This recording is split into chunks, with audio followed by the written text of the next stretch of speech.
Excelente. Entonces, mi querido Lucho, dirígenos en oración, por favor.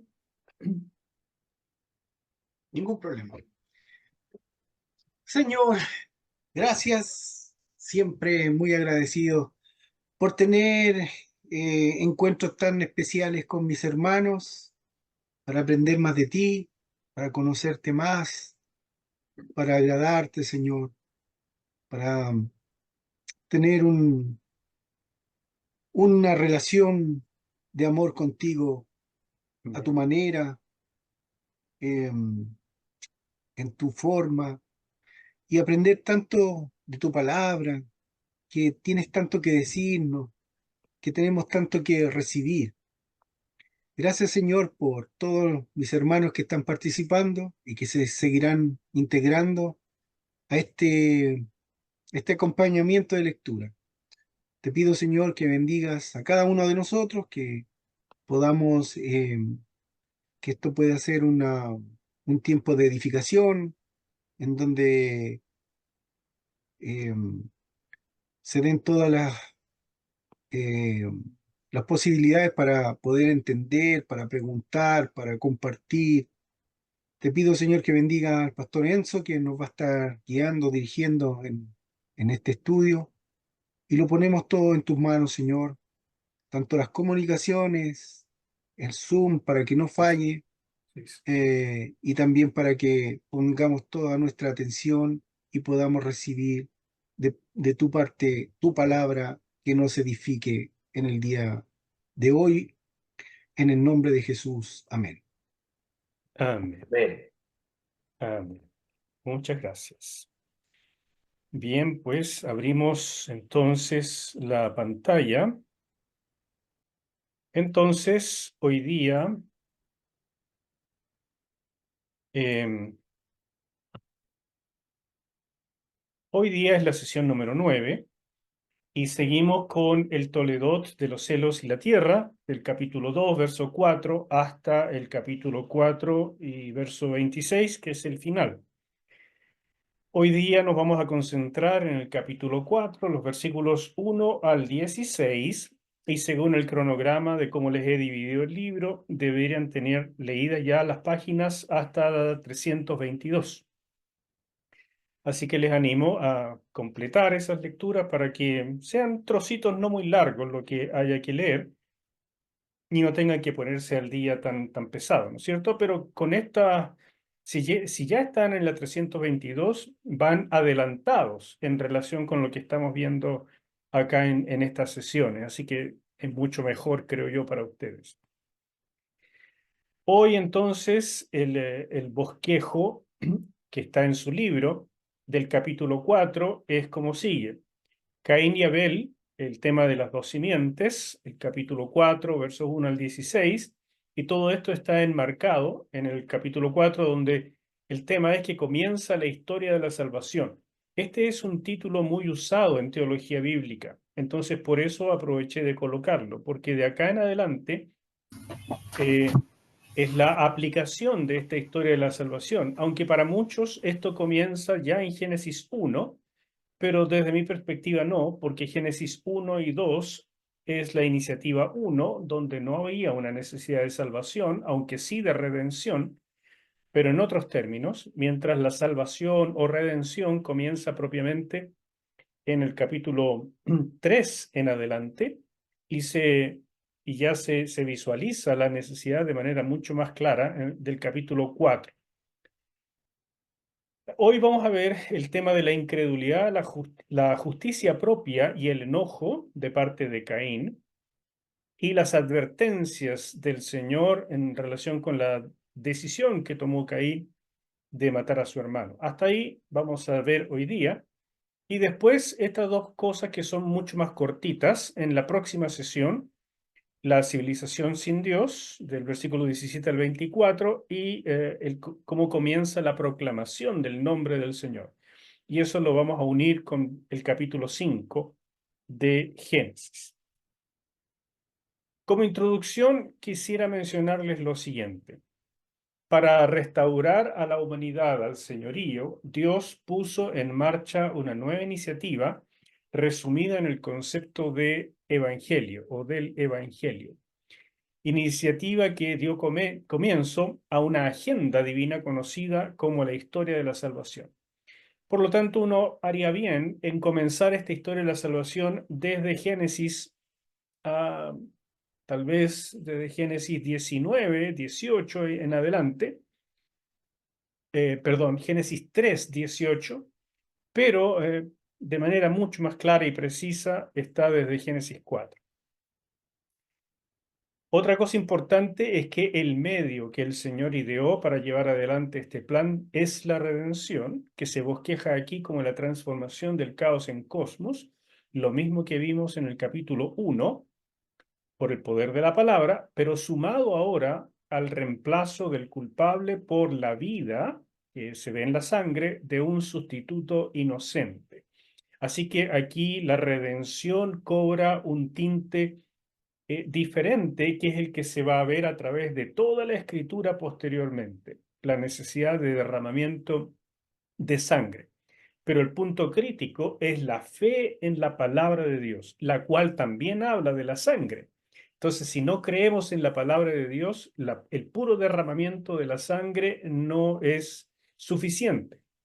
Esto es importante tener en cuenta porque aquí se comienza a desarrollar esta teología de la redención.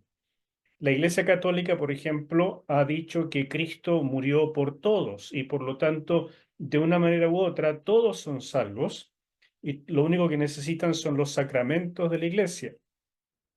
Y esa enseñanza ha permeado a gran parte de la humanidad. Sin embargo, está terriblemente equivocada y ese es el problema. Porque el puro derramamiento de la sangre del Señor no salva a nadie. Se necesita fe en la palabra de Dios para apropiarse de esa muerte vicaria o sustitutiva. Así es que tomen nota de esas cosas porque es interesantísimo ver que desde el inicio de la Biblia ya están los temas principales de teología. ¿Cómo sabría la gente acerca de ese camino de regreso al Creador? Para ese propósito, Dios decidió que la redención fuese proclamada por quienes la experimentaran a través de la fe.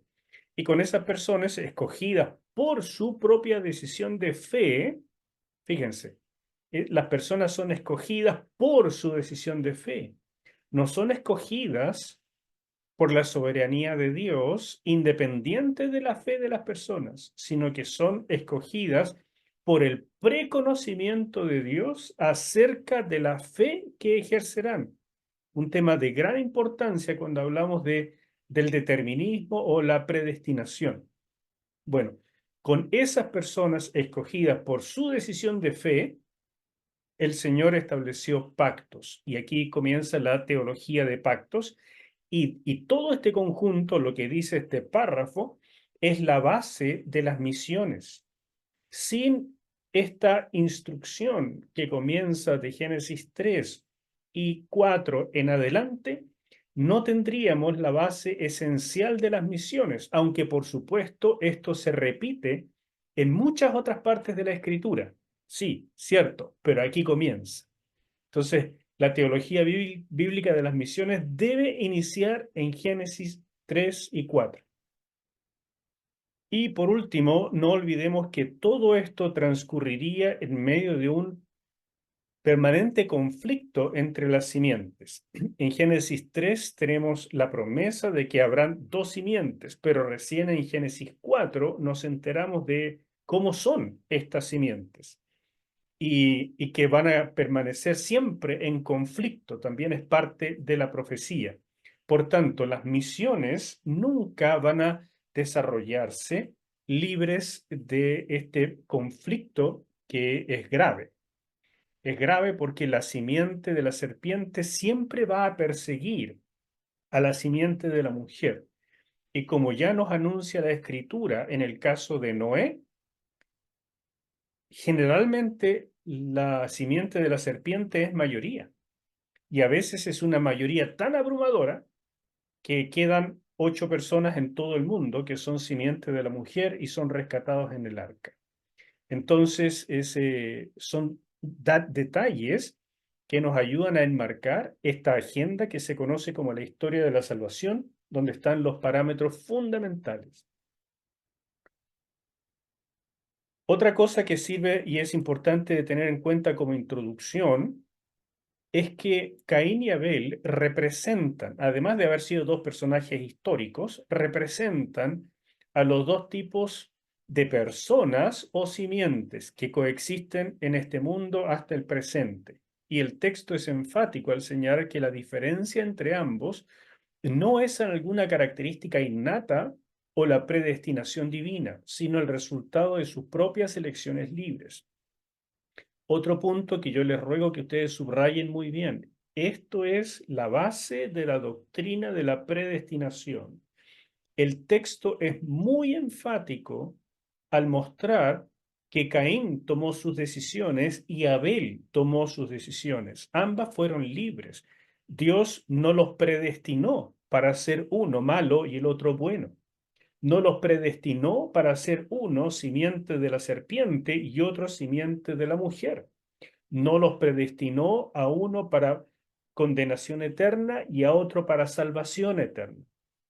Esa no es la predestinación divina o bíblica. La única predestinación que existe realmente en la Biblia es que Dios nos predestinó para ser formados a la imagen de Cristo, para crecer a la imagen del Señor. Esa es la única predestinación bíblica para aquellos que son escogidos de antemano por la presciencia de Dios en relación con la fe que ejerceremos. Espero no haber sido complicado en decirles estas cosas, pero son estos detalles teológicos de gran importancia que surgen tempranamente en la Biblia y por eso aprovecho de decírselos. En cuanto a la estructura del pasaje, hay dos Pregun- grandes temas en el Disculpe, ¿puedo capítulo hacer una 4. pregunta? Al tiro, Luchito, déjame terminar con Ah, esto y te ok. paso el micrófono. La estructura del pasaje. Lo primero es que el pasaje se estructura por medio de la expresión hermano, que aparece en esta forma, su hermano, tu hermano, mi hermano, etcétera, que aparece 7 veces. Y ya vimos que empieza aquí esta correlación importante de los números. 7, como el 7 de los 7 días de la creación, indica algo completo, algo donde hay una intervención de Dios, donde queda concluido. Entonces, al aparecer 7 veces esto, evidentemente es un énfasis. La misma cantidad de veces, 7, aparece el nombre de Abel, otro énfasis, mientras el nombre de Caín aparece 14 veces, que también es un énfasis, ¿verdad? Porque está el doble, que en el fondo es como las 2 veces de Abel más hermano. Estas repeticiones nos dicen que el tema de la narrativa es contrastar a los dos hermanos. Y una segunda cosa es una serie de paralelos entre el capítulo 4 y los capítulos anteriores, el 2 y el 3, que es lo que vamos a ver justo a continuación. Y el objetivo de estos paralelos literarios es subrayar la continuidad de este relato con el anterior. Ahora vamos a ver los paralelos y enseguida, Lucho, te doy la palabra para concluir con la introducción, ¿ya? Estos son los paralelos que aparecen y que están en su libro también, en esta misma tablita. Y ustedes ven aquí, aparece en los capítulos 2 y 3 la palabra o el verbo saber, que también es muy importante en Génesis 4. También habla en el capítulo 3 de esconderse, lo mismo que en el capítulo 4. Adán y Eva comieron del fruto de un árbol y Caín trajo un sacrificio que es de frutos de la tierra. Entonces, todas estas cosas, estos paralelos no son casuales, porque se usa la misma palabra en un contexto donde se está haciendo un paralelo entre la primera pareja y sus hijos. Dios interrogó a los primeros pecadores, Adán y Eva, y también interrogó a Caín, el pecador ahora de segunda generación. Las palabras del oráculo para la mujer son usadas literalmente en la advertencia a Caín. La palabra guardar es muy importante, porque primero Dios puso a guardar al hombre a guardar el huerto, y después, cuando pecó, puso a ángeles, a querubines, a guardar el camino al árbol de la vida. Y Caín, por su parte, se negó a ser el guardián de su hermano. Y finalmente, en estos capítulos, en el capítulo 3, tanto la serpiente como la tierra son maldecidas, y Caín, en el capítulo 4, fue maldecido. Así que estos paralelos literarios, por medio de repeticiones de palabras o conceptos, nos muestran continuidad literaria. Eso es lo que se hace o que hacían los antiguos escritores para no ser obvios, sino darle elegancia al relato, y es lo que nos dice, mire, fíjense en estos detalles porque les quiero mostrar continuidad. ¿Ya? Hasta ahí la introducción. Lucho, tenías una pregunta y cualquier otro que quiera hacer una pregunta o comentario. Adelante. Sí, gracias. Eh, Era por el tema de la presencia de Dios. Eh, Eso lo quería tener un poco más claro porque también he tenido dudas y como que no me cuadra mucho el tema de la predestinación, que hay personas que me rodean que piensan eso, de la predestinación. Y cuando habla de presencia es porque Dios conoció de antemano cómo iba a ser esa persona, por eso lo eligió. No es que... ¿Me podría explicar un poquito más acerca de eso, por favor? Ok. Em, la verdad es que no tengo mucho más que decir que lo que ya dije y que quedó grabado acá. Yo les animo a después verlo con calma una segunda o tercera vez para grabárselo, pero lo repito rápidamente. Em, Dios, tengo que repetir que ese es mi concepto de la predestinación. No es que yo lo haya inventado, hay una línea teológica que piensa de esa manera, pero otros piensan de una manera más dinámica acerca de la predestinación o más determinista. Es la línea que se llama de calvinistas, mientras que otros, una línea que se ha llamado históricamente en la teología los arminianos, piensan en una predestinación mucho más suelta, más parecida a la que les estoy predicando ahora, casi negando que exista cualquier tipo de predestinación. Desde mi perspectiva, el tema no es que Dios predetermine cosas, sino que Dios las sabe por anticipado. Y al saberlas por anticipado, Él puede anunciar lo que va a pasar. Pero el hecho de anunciarlo no es un decreto, sino que tiene esta característica profética. Cuando Dios anuncia algo, evidentemente eso va a pasar, pero eso no quita la libertad de las personas en el proceso, porque actúa esto en forma de profecía y no de decreto. No es que Dios, antes de la fundación del mundo, decretara lo que va a pasar con cualquier persona, sino que Él previó lo que iba a pasar con cada ser humano y a raíz de eso lo predeterminó la situación, el futuro, la historia. Así es que Dios escogió o escoge a las personas por la fe que ve en ellos en el futuro, en algún momento de su vida. Esa es lo que llamamos la doctrina de la elección, que es muy similar a la de la predestinación. Y conforme a esa elección, los predestina para ser hechos conforme a la imagen de su Hijo. Pero Dios no predestina a alguien para la condenación eterna, aunque tiene todo el derecho de hacerlo, sino que predestina a las personas para ser hechas conforme a la imagen de Jesús. Y las personas tienen la libertad de escoger cuál será su destino eterno conforme a los parámetros que Dios ha determinado. Y esos parámetros son que nadie será salvo si no es a través de Jesús. Ese es un parámetro, ¿ok?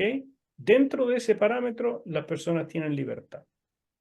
hasta ahí por ahora, porque si no tendríamos que entrar ya en teología de Romanos y varias otras cosas que no es lo que corresponde para este curso.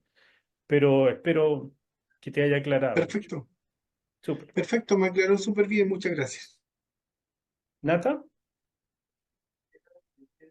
Sí, no sé si preguntar, pastor, porque en realidad era con respecto a lo mismo. Yo comparto su apreciación con respecto a lo que estamos conversando, pero me pregunto por el pasaje donde dice que es como el que se utiliza también para decir esto, que Dios hizo vasos para honra y vasos para deshonra.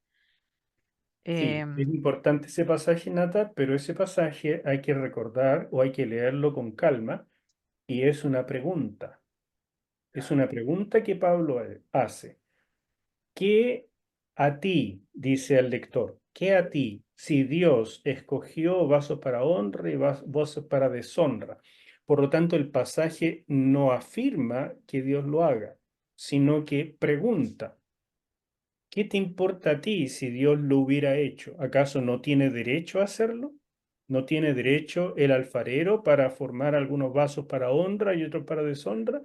Entonces, ese pasaje habla de la soberanía absoluta de Dios, pero no pretende afirmar una predestinación para condenación.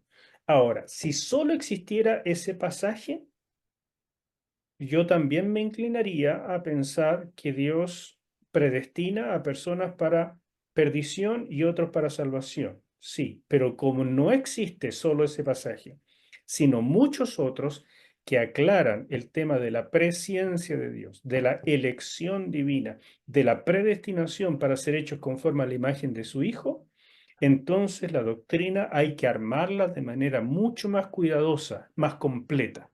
Y en esa manera tenemos que reinterpretar el pasaje de los vasos para honra y deshonra en función de los otros, para que no haya contradicción. Y eso se llama cuando la Biblia interpreta la Biblia. ¿Ya? Los pasajes más claros interpretan a los no tan claros. Ese es un principio de hermenéutica que hay que manejar. ¿Ok? ok, muchas gracias, pastor. No hay problema. No, no es el tema específico de esta clase, pero sí es un tema que raya, ¿no es cierto? Que está en el horizonte, precisamente porque uno ve dos personas tan dramáticamente diferentes acá, como Caín y Abel, y que son hermanos, o sea, de la misma familia. Y claro, a uno le darían ganas de decir, Dios tiene la culpa. Dios hizo a uno malo y a otro bueno. Y al hacer eso, uno libera de culpa a los seres humanos. Pablo mismo lo dice. Si Dios predestina, entonces, ¿qué podemos hacer nosotros? ¿Quién le puede decir a Dios no hagas esto? Pero aclara Pablo en el mismo libro de Romanos que no es eso lo que Dios hace. Por lo tanto, en el mismo libro no se va a contradecir por una parte y después diciendo lo contrario, ¿no? Sí que hay que leer Romanos como una elaboración jurídica que va haciendo Pablo desde el capítulo 1 hasta el 8 y después del 9 al 11 y después del 12 al final, al 14, trabajando ese libro con temáticas muy particulares. Así que bueno, el estudio romano es mucho más complejo que el de Génesis, les aseguro. ¿Mm? Pero, pero no es para hoy. Bien, ¿seguimos? Bueno, habíamos visto esta tabla y ahora leemos el primer pasaje que nos toca hoy día, que son los primeros 5 versículos, y llegó aquí la lectora oficial. Génesis 4 del 1 al 5. Conoció Adán a su mujer Eva, la cual concibió y dio a luz a Caín. Y dijo, por voluntad de Jehová he adquirido varón. Después dio a luz a su hermano Abel. Y Abel fue pastor de ovejas. Y Caín fue labrador de la tierra. Y aconteció, andando el tiempo, que Caín trajo del fruto de la tierra una ofrenda a Jehová y Abel Trajo también de los primogénitos de sus ovejas, de lo más gordo de ellas. Y miró Jehová con agrado a Abel y a su ofrenda, pero no miró con agrado a Caín y a la ofrenda suya. Y se ensañó Caín en gran manera y decayó su semblante. Muchas gracias.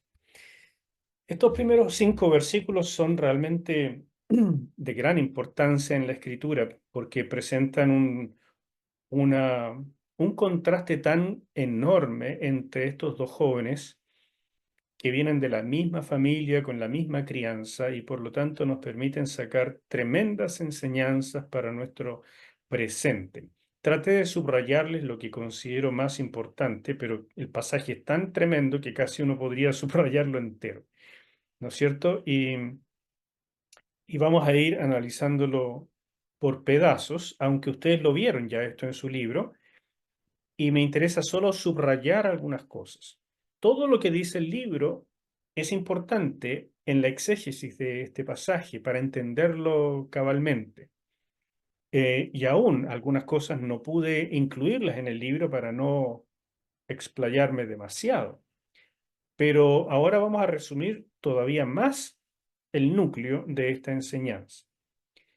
En primer lugar, en el versículo 1, es este aspecto tan emotivo, y por eso le puse esta imagen de cuando nació Caín.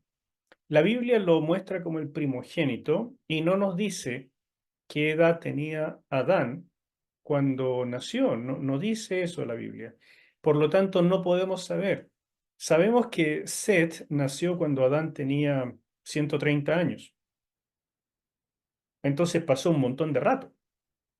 Pero no tenemos idea si Caín fue engendrado poco después de salir del huerto o, o mucho tiempo después. Ese es un dato que en verdad nos haría muchísima falta, pero no lo tenemos.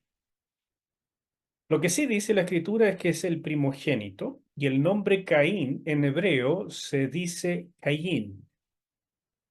Y a raíz de su nacimiento, Eva hizo un juego de palabras. He adquirido varón con la ayuda del Señor. Así traduce la Biblia de las Américas.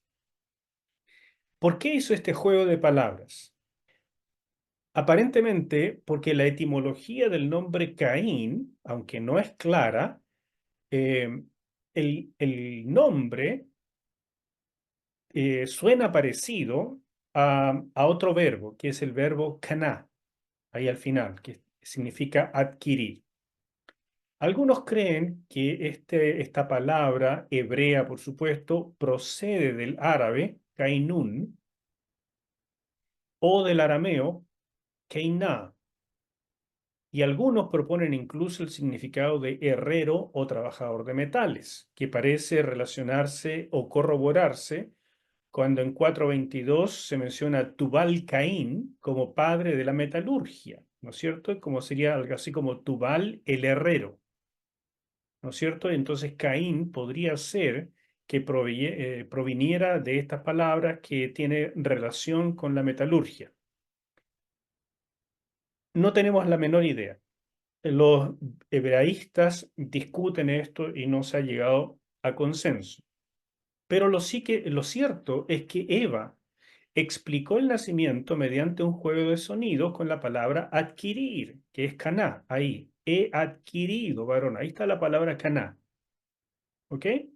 Entonces, Caín y Caná suenan parecido. Esa es la idea. Entonces, a pesar de que hay muchas teorías, lo que propongo es la interpretación tradicional, y es que el juego de sonidos entre Caín y Caná manifestaba la fe de Eva de que este primer hijo sería quien aplastaría la cabeza de la serpiente, cumpliendo la profecía de Génesis 3:15.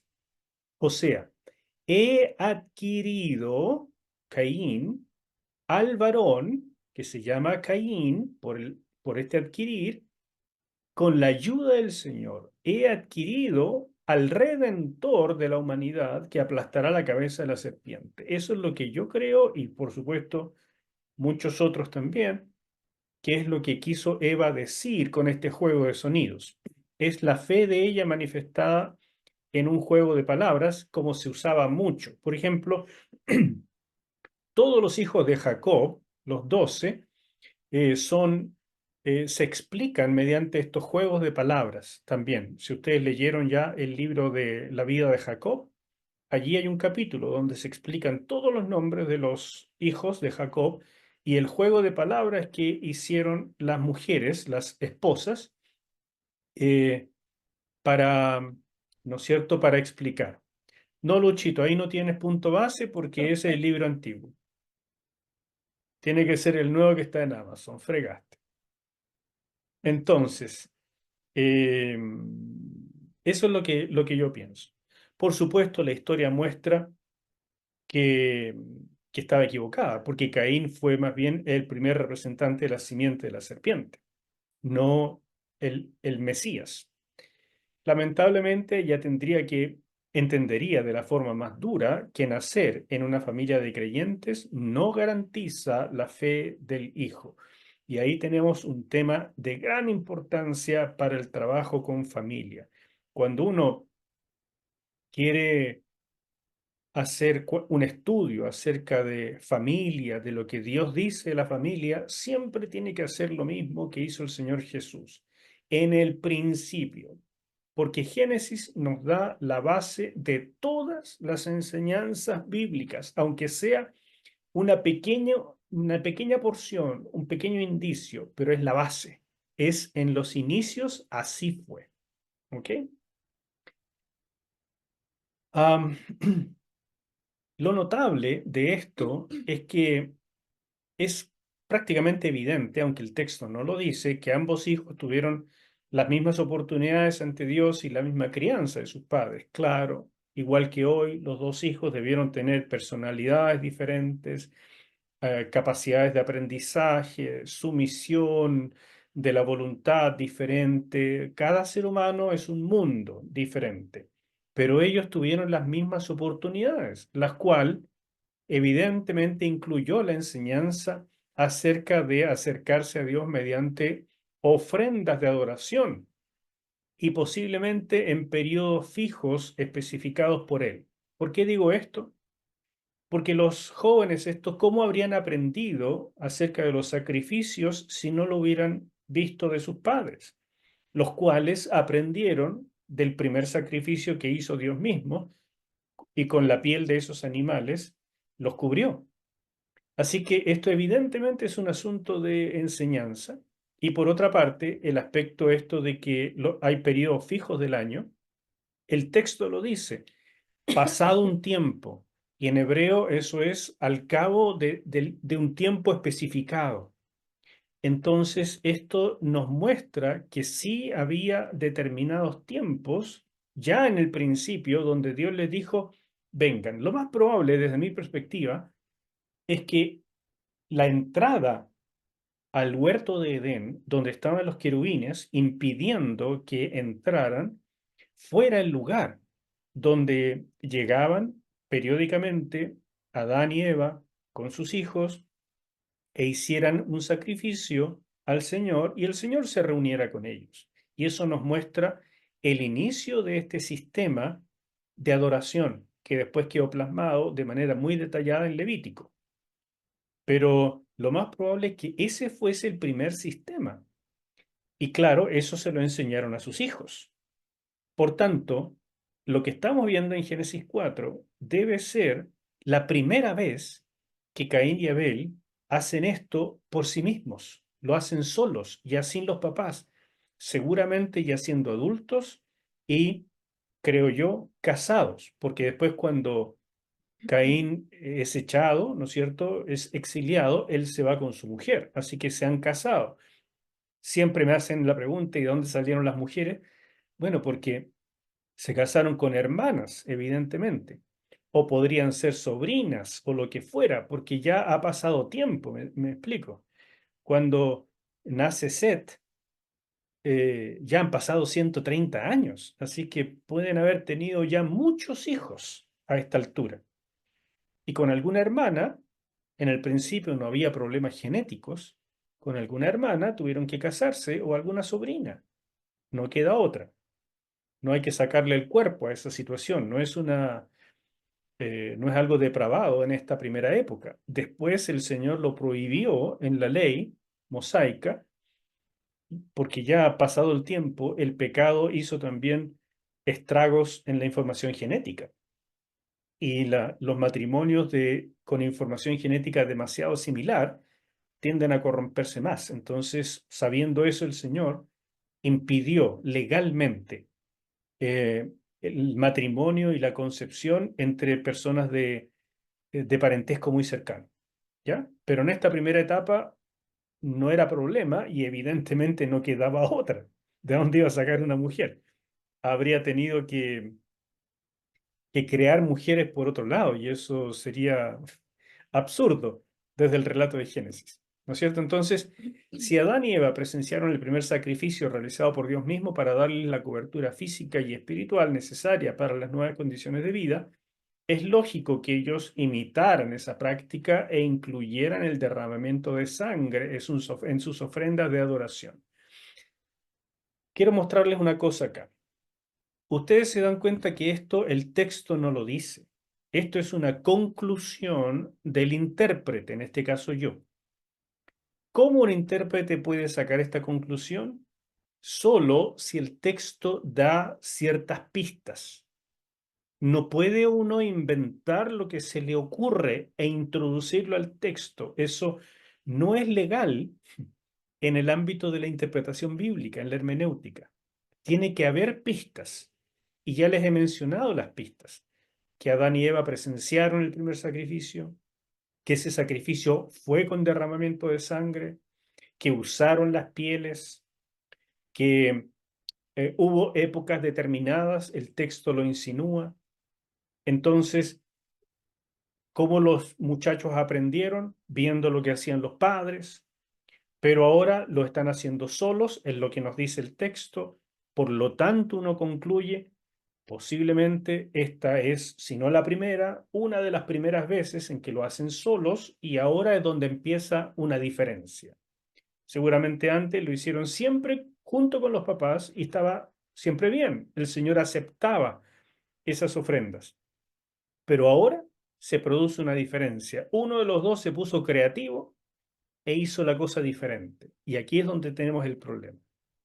Es de suponer, dice lo que estoy escribiendo yo, que esto llegó a ser una práctica familiar donde los hijos participaban primero como espectadores y aprendices, por lo cual tanto Caín y Abel aprendieron de sus padres la manera apropiada de adorar para que fuese aceptada por el Señor. Es muy poco probable que presentarse con ofrendas ante Dios fuese una ocurrencia de Caín y Abel y no algo aprendido en el hogar. De hecho, si fuese una ocurrencia de ellos, es prácticamente seguro que a uno de los dos se le habría ocurrido primero y no a los dos al mismo tiempo. ¿Me siguen? Entonces, el hecho de que fuera los dos al mismo tiempo, a los dos mayores probablemente, nos indica que esto era una práctica familiar. De hecho, en 4.25 tenemos un claro ejemplo de algo nuevo comenzando en el ámbito espiritual. Eso lo veremos cuando lleguemos ahí, donde dice, y comenzaron los hombres a proclamar el nombre del Señor. Ahí hay una indicación de la estructura gramatical del hebreo de que algo nuevo está comenzando, mientras en 4, versículo 3, la idea es de continuidad. Así que tal como hacían los padres, los hijos hicieron. Y esta es la primera vez, a mi juicio, que lo estaban haciendo solos.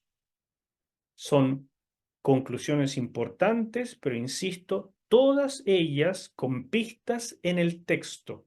No son invenciones que se me ocurren. Y esa es la manera en que ustedes tienen que ver a cualquier predicador o maestro de la Biblia. Si le mete a la Biblia ideas que se le ocurren, que las sacó así como Mandrake el mago, ¿no es cierto?, del sombrero, eso, mis hermanos, se llama eisegesis, o sea, meterle al texto lo que el texto nunca pretendió decir. Pero cuando el texto nos da pistas, entonces el intérprete saca conclusiones. y tiene que ser además cuidadoso de decir estas conclusiones son factibles, pero no son absolutas, porque el texto no asegura lo que yo estoy concluyendo, sino que me da pistas. Esa es una exégesis honrada, donde yo estoy diciendo, finalmente, es lo que yo creo.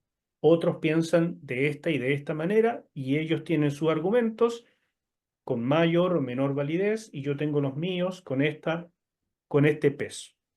Bueno, esto es simplemente una nota para mostrarles cómo se hace esto de interpretar la Biblia. Ahí, Carlitos, adelante. No, es que como estás hablando ahí, incluso también está en el libro, de hecho, en 4:25, pero tu comentario lo estás haciendo del 4:26. No me fijé en eso. A ver, ¿qué dice? Sí, confirmo. Claro, cuando tú dices ahí, de hecho, en 4:25 tenemos un claro ejemplo de algo nuevo comenzando en el ámbito espiritual. Y te referiste a la palabra comenzaron del versículo 26. Entonces deduzco que lo más probable que quisiste es escribir del 4:26, porque de ese versículo es donde se comienza algo nuevo, que es que comenzaron los hombres a invocar el nombre de Jehová. Tienes razón, ese es el versículo correcto. O me equivoqué o simplemente quería poner 25 y 26, porque el 25 y 26 habla de lo que ellos estaban haciendo, ¿no es cierto? Sí, Pero en el 26 dice, lo da como conclusión.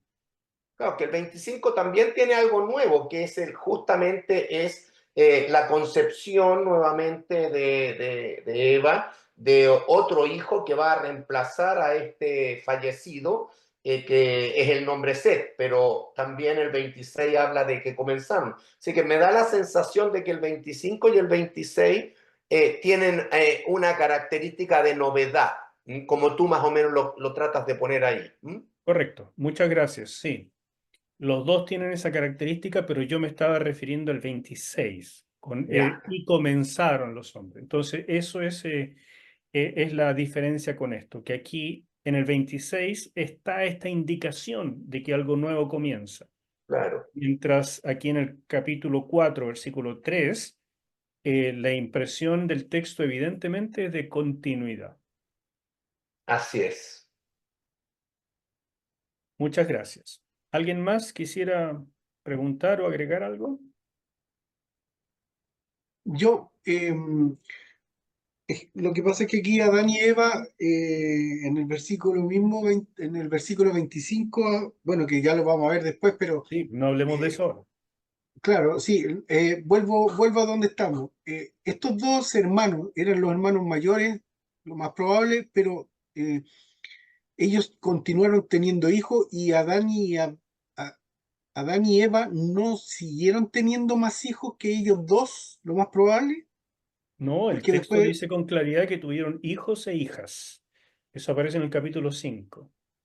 ya, ¿y por qué entonces que eligieron a Seth como reemplazo de, porque podría haber sido el tercer hijo que vino después de Caín y Abel? A Porque eso siguieron teniendo hijos. el texto no lo dice, pero es una muy posible conclusión de que el tercer hijo varón, al menos, fuera Set. Eso es posible. Y que entre medio pudieran haber tenido puras mujeres. Es muy posible. Pero son conclusiones posibles, como digo, pero no seguras, porque el texto no lo afirma. Ok. ¿Seguimos? A boca. ¿Cuál era la diferencia entre las ofrendas? Ese es un tema también que muchas veces se pregunta. El uso de la palabra minjá, que se usa mucho en Levítico para referirse a las ofrendas, es llamativo porque la palabra minjá en Levítico solo se usa para ofrendas de grano, de cereal. Así es. Entonces, sin embargo, aquí se utiliza para ambas ofrendas.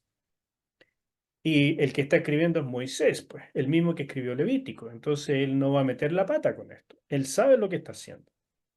De manera que da la impresión de que usó esto a propósito para mostrar que la aceptación del Señor no dependía del derramamiento de sangre. Entonces no es malo o necesariamente malo que Caín llevara una ofrenda de frutos de la tierra. No es ese el problema de esencia o principal. Se trataba de otra cosa.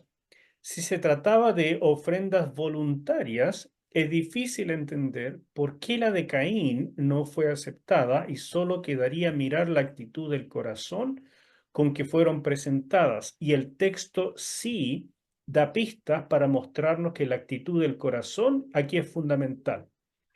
Esto es definitivamente central porque el texto menciona que la ofrenda de Abel era de los primogénitos de sus ovejas, de lo más gordo de ellas. Es decir, lo mejor, lo seleccionado, lo especial, las primicias. Mientras la ofrenda de Caín era solo del fruto de la tierra. O sea, da la impresión el texto de que Caín trajo la ofrenda que tocaba. Tengo que llevar algo, me toca, es la época, pero no hay una preparación especial, no hay una separación, ni siquiera de los primeros frutos, no es algo con devoción. ¿Me siguen? Este es el tema principal de la diferencia entre las ofrendas. Por otra parte, si Dios mismo había instruido a Adán y Eva sobre este tema y había determinado tanto el contenido de las ofrendas como épocas fijas del año para presentarse ante Él, como hizo posteriormente con Israel en la ley, o sea, el libro de Levítico, entonces, además de la actitud del corazón, debemos agregar el posible componente de desobediencia de Caín en relación con la forma y el contenido de la ofrenda. Y aquí me estoy refiriendo, en este caso, al aspecto del derramamiento de sangre que debió haber sido crucial. En segundo lugar, entonces, tenemos este posible factor de que no fuera una ofrenda cruenta, ¿no es cierto?, con derramamiento de sangre. El texto no lo dice y la palabra minjá es muy llamativa, porque los sacrificios en hebreo se llaman sebaj, no minjá. Entonces, al usar esta palabra, nos indica que el problema no era principalmente la sangre. Pero después, cuando nosotros miramos que el corazón ya estaba malo, además nos preguntamos si Adán y Eva acostumbraban presentar sacrificios cruentos, porque es lo que Dios les enseñó, entonces Caín metió la pata en dos cosas. No iba preparado espiritualmente y no obedeció las instrucciones al pie de la letra. Por tanto, además de la obvia falla en el corazón, en la actitud del corazón, me inclino, y aquí me pongo en primera persona para decir que esta es mi interpretación, a incluir también esto último, considerando que a través de toda la Escritura Dios enseña la necesidad de un sacrificio sustitutorio como requisito para acercarse a Él. Entonces, una sandía, un zapallo, un pepino no es suficiente para acercarme a Dios. Necesito de un sustituto. En última instancia, una ofrenda siempre representa la dedicación del corazón de quien la trae. Y es eso lo que el Señor mira, por supuesto, en primer lugar. Y cuando el corazón está bien, lo primero que hace el corazón es obedecer con la forma. ¿Me explico? Dios no mira primero la forma, pero la forma es el fruto también del corazón. Entonces, yo puedo decir hoy, yo voy a la iglesia y presento fruto de alabanza, pero si tu corazón no está bien, esa ofrenda no es agradable. Yo presento al Señor mi vida, pero si no vienes con las manos llenas, como el Señor ha dicho, o sea, ofrenda de bienes materiales, de plata, entonces tampoco estás cumpliendo la forma, porque la forma expresa tu corazón. Eso es lo que se discute hoy tanto, por ejemplo, con respecto al diezmo y las ofrendas. La forma O sea, si es diezmo, si es ofrenda, si es 10%, si es 90%, la verdad es que no importa.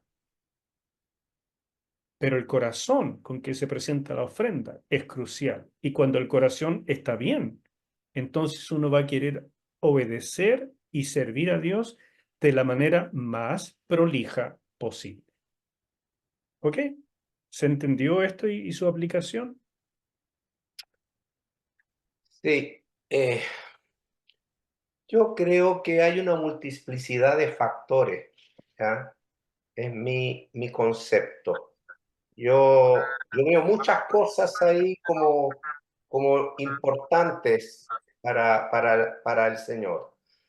Primero, tú ya estás anunciando de que de Génesis 3, en la caída del hombre al pecado, comienza el Evangelio y una característica, además de la fe, es el derramamiento de sangre, cosa que es experimentada por Adán y Eva en primera instancia con el sacrificio de animales que proveen sus pieles para cubrirlos.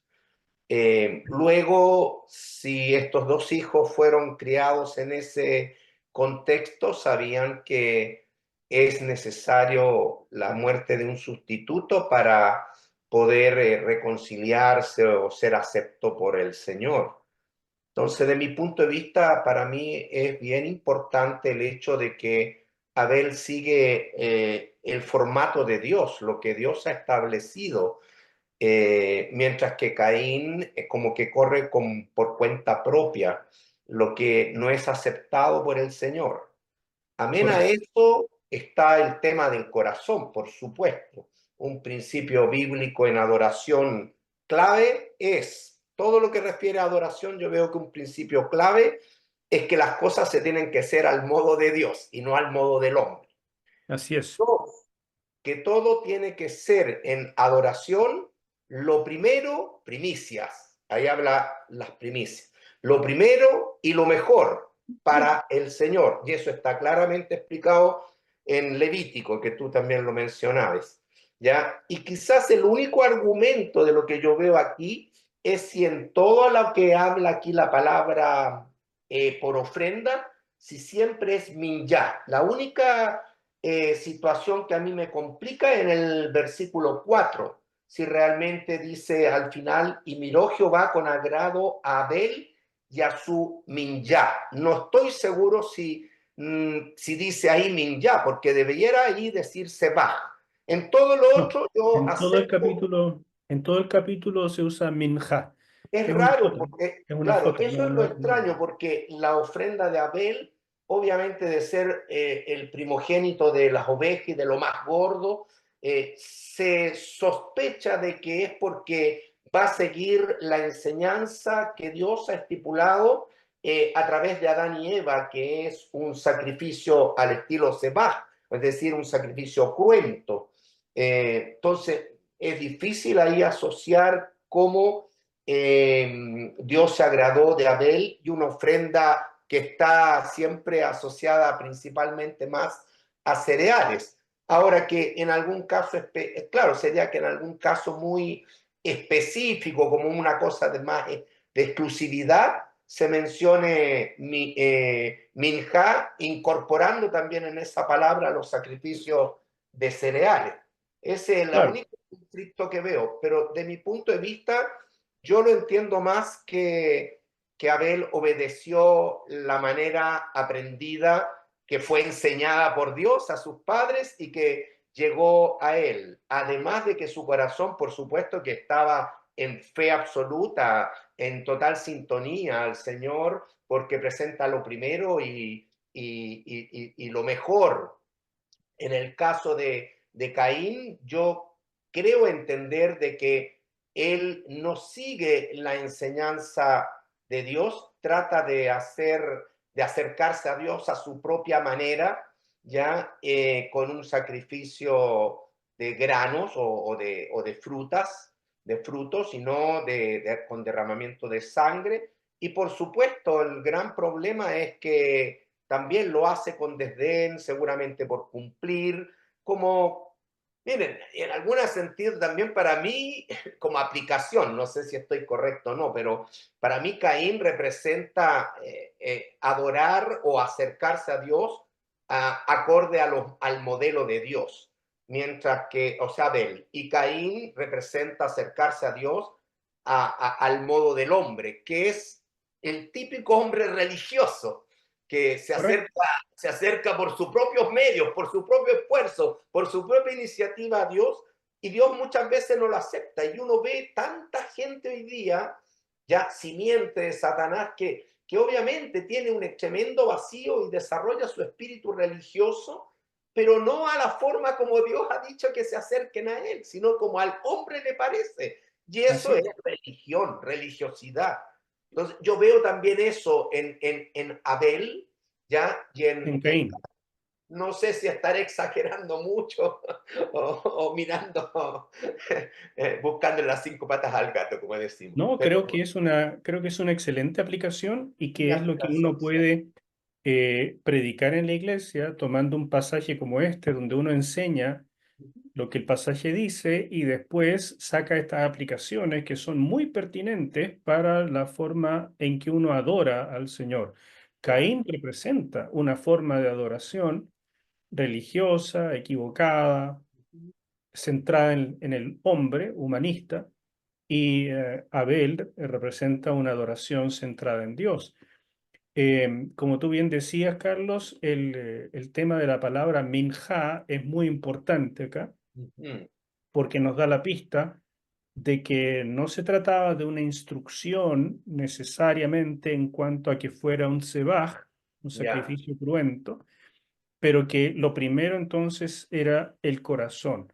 Eso es ya, la primera enseñanza de este pasaje. Y la sí, segunda enseñanza es que posiblemente mm, ambos debieron haber cachado, mm, entendido que necesitaban acercarse con derramamiento de sangre y además podrían haber traído frutos de la tierra. claro, Esa es la segunda enseñanza y precisamente el orden es ese, primero el corazón, después el contenido y que uno lo saca a partir de la palabra minja, porque si hiciera la diferencia entre las palabras minja y tzebaj, mm, uno tendría que ser más preciso en decir, el primer problema es que no derramó sangre. Pero como no aparecen las dos palabras, entonces uno se da claro, cuenta que Dios está diciendo el primer problema era el corazón. Y por otro lado, sí existen pasajes del Antiguo Testamento donde se usa la palabra minja para sacrificios de sangre. Están en mira, Samuel, como el libro lo menciona, Primera de Samuel. sí, Hay sacrificios de sangre que se llaman minja también. Entonces no es algo único de sí, Génesis, pero sí preferentemente porque Levítico es bastante ordenado en esto, sí, los sacrificios de sangre se llaman sebaj, pero además de llamarse sebaj, porque eso es sebaj significa degollar, apoyar, pero además de llamarse así, se les daba apellidos, o sea, sacrificio tzebaj por el pecado, jaja, sacrificio tzebaj por la culpa. Entonces claro, tienen además otro apellido y todo eso se define en Levítico. Pero minja es como la palabra global para una ofrenda del corazón, de adoración. ¿Ya? ya, bueno, Amén. amén. Lucho, ¿querías preguntar algo? Sí, o sea, acerca de lo mismo, el comentario, quizá el tema del sacrificio de sangre podría haber sido como los sacerdotes, solo Adán lo hacía y los demás, los hijos, hacían otro tipo de adoración. Eh, No, no, Luchito, porque entonces no habría aceptado la de Abel tampoco. Si este hubiera vaya, ok. sido una sustitución, o sea, un reemplazo de los padres como sacerdotes, y que fuera una primera enseñanza de que solo los padres son los patriarcas y por lo tanto los que tienen derecho a hacer los sacrificios, que no sería una enseñanza loca, porque así era en la antigüedad. Solo el patriarca era el que guiaba a la familia como sacerdote al principio, hasta el reemplazo del patriarca por el hijo mayor. Pero en este caso, era evidente que tenía que haber una continuidad en la familia porque la ofrenda de Abel es bien recibida. Ok, y bueno, ahí también en Santiago habla y confirma del tema de la fe que se demuestra por las obras, o sea, por la forma de nosotros realizar nuestra ofrenda o nuestra adoración, se demuestra con hechos lo que hay internamente, que es la fe verdadera, ¿no? Correcto, así es. ¿Alguien más quisiera hacer una pregunta o comentario de este pasaje? Buenas noches. Disculpe, mire, es primera vez que escucho la forma, lo que usted está diciendo de la ofrenda, del por qué el Señor recibió más, con más agrado la ofrenda de uno que del otro, y me hace ruido por el hecho de que, insisto, es primera vez que escucho que era porque él pedía sacrificio de sangre, que era eso, es claro, o sea, es así, porque insisto, es primera vez que lo escucho, como que me remeció. ¿Tú leíste esto en el libro, Maritza? ¿Lo viste? ¿Lo comprendiste en el libro? No, no, la verdad es que no lo entendí.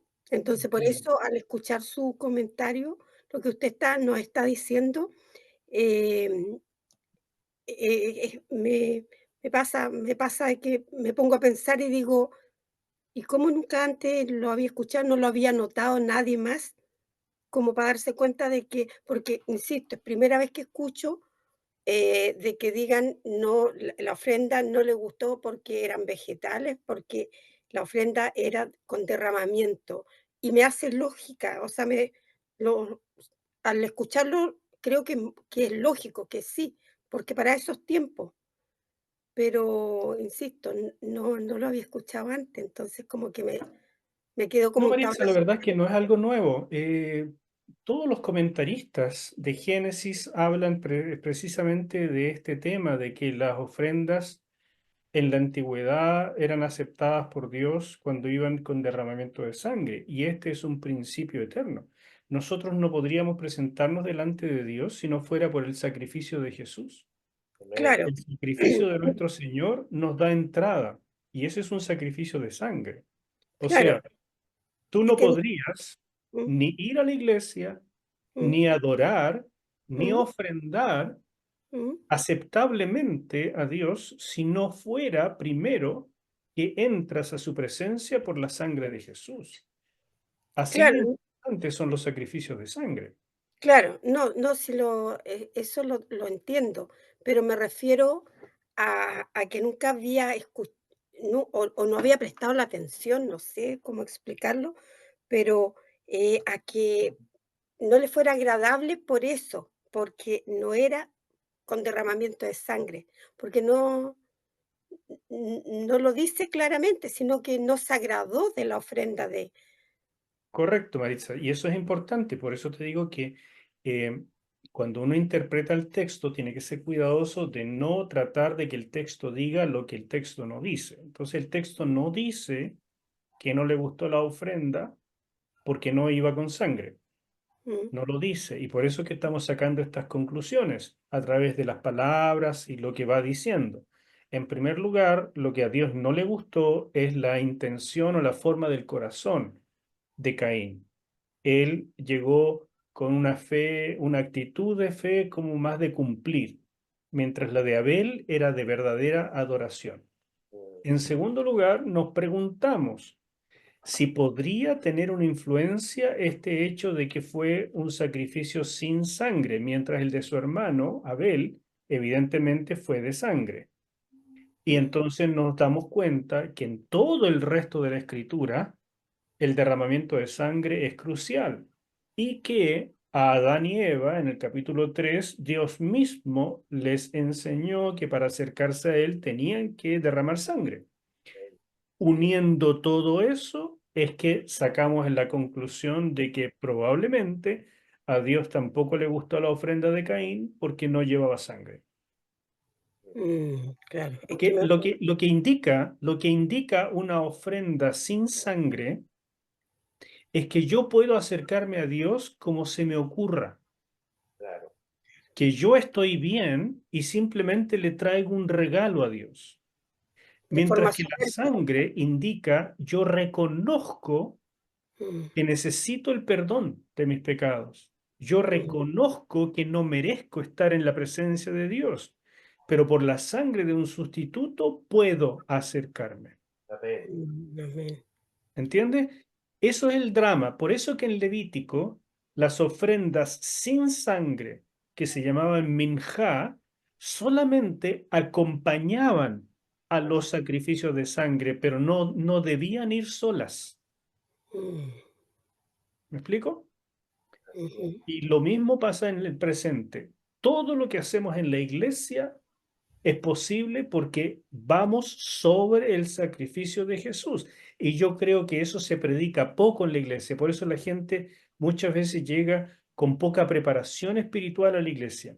mm, Llega a servir a su manera, sin limpieza espiritual, sin oración previa. Llega como si le hiciera un favor a Dios en lugar de entender que el primer requisito siquiera para pisar el lugar de la presencia de Dios es ir cubierto con la sangre del Cordero. Eso nos daría un sentido, un nivel de santidad muy diferente en las reuniones de la iglesia. Y creo que como tú lo estás manifestando acá, esto se predica poco, lamentablemente. O lo damos por hecho mm, y parece que se nos olvida. mm. Gracias, pastor. Un placer. Seguimos un poquito más porque se nos va el tiempo tan rápido y hay tantas cosas lindas que ver. Otra indicación de la falta de fe de Caín se aprecia en su reacción ante el rechazo divino de su ofrenda. Por eso Caín se enfureció y andaba cabizbajo, dice el versículo 5, la última parte, en la traducción de la Nueva Versión Internacional.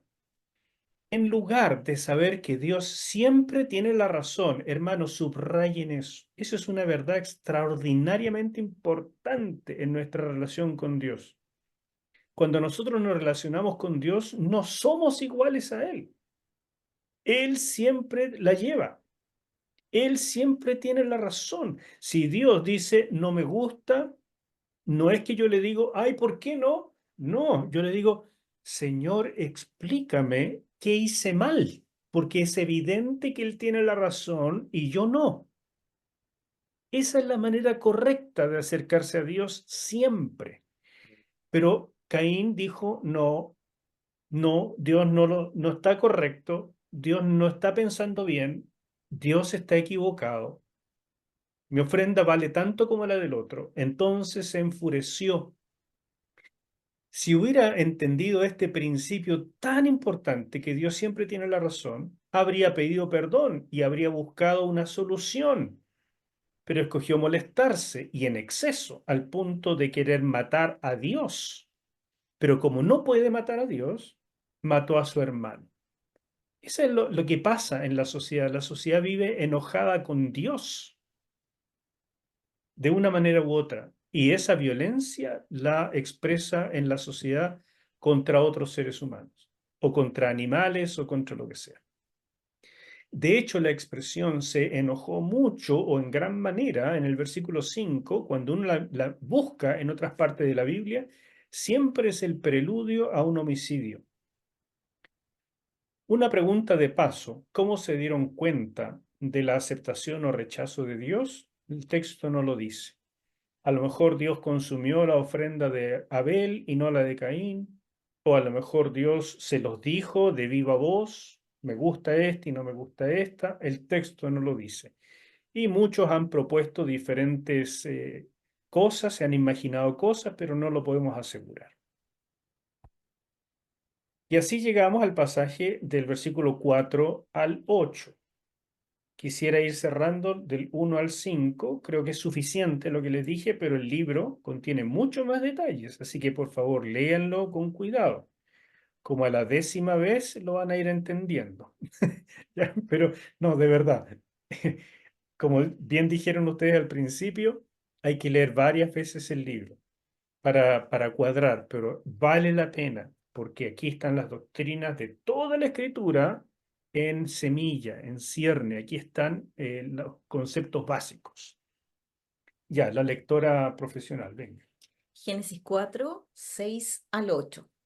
Entonces Jehová dijo a Caín, ¿por qué te has ensañado y por qué ha decaído tu semblante? Si bien hicieres, ¿no serás enaltecido? Y si no hicieres bien, el pecado está a la puerta. Con todo esto, a ti será su deseo y tú te enseñorearás de él. Y dijo Caín a su hermano Abel, salgamos al campo.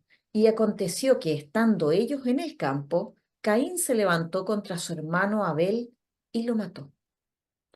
Muchas gracias. Este pasaje, hermanos míos, sobre todo el versículo 7, es súper fundamental en la doctrina del pecado. En teología se llama hamarteología. Es la doctrina acerca del pecado. Y este versículo 7 es clave.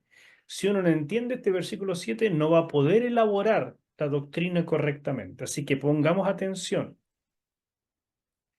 En los versículos 6 y 7, nuevamente estamos ante preguntas retóricas de parte de Dios, ¿no es cierto? De parte de Yahvé. Él sabía perfectamente lo que pasaba, pero las consultas daban la posibilidad de confesar y arrepentirse. Sin embargo, Caín estaba cegado por su enojo, por lo cual Dios le advirtió acerca del peligro en el que se encontraba. Mientras su madre, Eva, pecó porque fue engañada, Caín no cejó, o sea, no retrocedió, no dejó de hacerlo en su actitud, aunque Dios mismo lo previno y añadió una solemne enseñanza en el versículo 7. Si lo que el texto nos trata de decir es que si Dios le hubiera dicho a Eva, justo antes de comer el fruto, no lo hagas, no se te ocurra obedecerle a la culebra. Entonces el texto nos está insinuando que Eva no lo habría hecho, porque Eva no había pecado aún. Pero ahora que ya son pecadores y son hijos de pecadores, entonces el texto nos está insinuando que la dificultad para resistir la tentación es mucho mayor. Y por eso Dios le da una oportunidad mayor a Caín de la que le dio a Eva. Ahora Dios mismo viene antes de que él pecara y le advierte y le dice, fíjese en el versículo 7 que es tan importante, y aquí les pongo otra traducción, no la Reina Valera tradicional, sino la de la NBI, que es muy buena en este caso.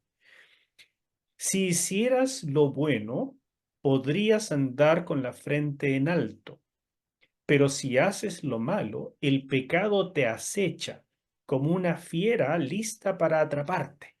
No obstante, tú puedes dominarlo.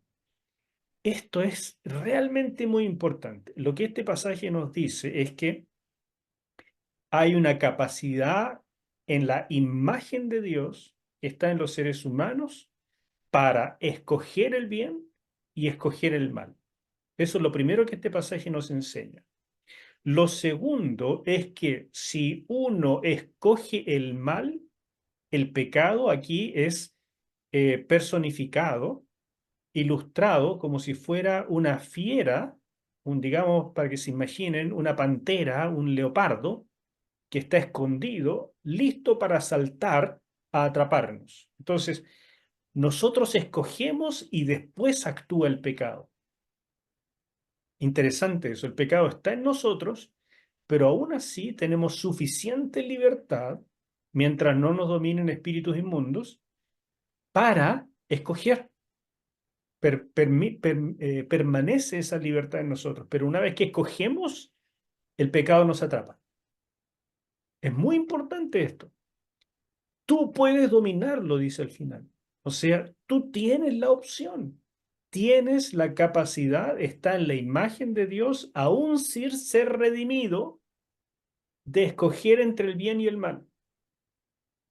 Esto, mis hermanos, es la base de la doctrina que nos permite predicar el Evangelio.